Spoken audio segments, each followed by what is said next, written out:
So we get another flashlight on the table today. This is going to be the Sofirn SC28. It is a much larger 21700 powered flashlight with rechargeable Type-C port. The question is this one worth taking a look at, or should you skip it? Let's go ahead and take a look. Right, so first of all, let's just take a look at the outside of the light. This is going to be a much larger flashlight. I don't think it's going to be for everyone because it is powered by a 21700 battery, which is relatively large and usually runs 5000 milliamp hours, so quite a bit more powerful than most other flashlights out there and going to have longer run times as well. But it comes at the price of weight and space. So this thing is going to be a big boy. It also has a very interesting optic. It's sort of a combination of a spherical lens, but has this sort of like honeycomb pattern. So it makes a very, very dispersed kind of beam. And I actually got to say, I like it. I like it because it softens itself all the way out to the edges of the beam. So quite interesting. It has really good texture on the middle part of the body, okay on the top.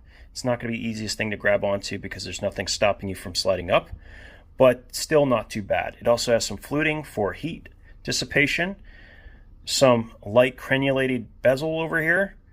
Not super aggressive, but you know, it's there. Something to be talked about. And it does tail stand, so there's that. Now, I'll say it once, I'll say it again. What makes or breaks a flashlight is the user interface. And without a good one, well, there's usually better options out there. And unfortunately, this uses a very generic user interface that could be much better. So if I turn on the light, it will come in on basically whatever is being saved. And the thing is, this is a reverse click, which means that in order to cycle through, I have to do it without clicking the button in. So I have to half press multiple times and then press in fully in order to select the mode. And then when I let go and touch back again, it will give me the same mode again. The problem with user interface like this is that when you have a flashlight this powerful, and let's say you're in a dark room, you have to know what you had memorized last time. And even if you know what that is, you're going to have to fiddle with it a lot to get into the mode that you actually want. And this is being reverse click is really having me scratch my head because there's plenty of flashlights, including ones made by Sofirn, that have just a tap once you turn it on. So you turn it on, you tap through and select your mode. It's just really strange that it's a reverse clicked flashlight. Very strange, I have to say. And the fact that it's difficult to select which one you're in. I don't have quick access to either the highest mode, the turbo, or the lowest mode, unless I happen to be coming in on the right one and I had it memorized from before. I just, tail switch flashlights is what it comes down to. Tail switch flashlights I'm much more critical of because if the user interface isn't good, you're better off just getting a side switch, right, that actually can access all the modes easily. And Sofirn makes a bunch of flashlights with a side switch that work very well. You hold press, you get moonlight, you double press, you get turbo, you one click and you get into the main modes. You can have ramping or cycling. Sofirn has lights just like this. This being a tail switch is not, just the fact that it's a tail switch is not a good enough reason to buy a flashlight. It has to do the right thing. For me, I'll say it a billion times. If you have a tail switch that doesn't access turbo, it's just worthless. It really is. If it's not always giving you the maximum output by one click, it's useless because the whole purpose of a tail switch is to access it quickly, especially in a panic, and have it do whatever you expect it to do in that situation, which is usually giving you the brightest output setting. This is just an example of one that does that, and the side switch then controls everything else. I feel like a broken record when I talk about this, but there is making a tail switch light for the sake of making a tail switch light is not great.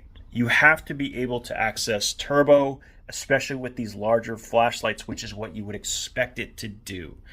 Coming in on whatever it was saved last is not acceptable in 2023. We have better flashlights with better user interfaces. There's just no reason for that to be the case. It just shouldn't be the case for large flashlights. We can do better. And so I just think that Sofirn has actually beaten itself in this case. I think there are other flashlights from this exact company which I would recommend more than this one. There's just so many good ones. I'll put a couple right here that have a side switch, better user interface. So you're better off getting something like that than having a tail switch that isn't going to give you the mode you're looking for. If I'm in a dark room, I don't want to blow out my night vision, so I want to be able to access the moonlight directly without having to cycle through the highest outputs in order to get there. So who wants to blind themselves to get a little bit of light? It makes no sense. And so I would say skip it. I would say skip the Sofirn SC28. They make tons of great lights. This is not one of those lights. However, as normal, these are some of the best value flashlights out there. I'm guessing that this light comes well in under $40. And so for that reason, it's still not bad. Not by a long shot.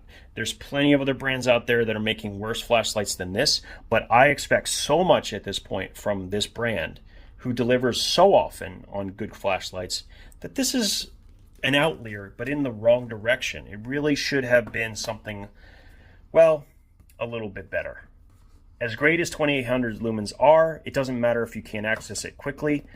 And worst case scenario, you actually are in a dark room, you need a little bit of light, and you blow yourself out with 2800 lumens. That's not a good combination, and so for that reason, I would suggest skipping on this one. As always, thank you guys for your time, and we'll talk again soon.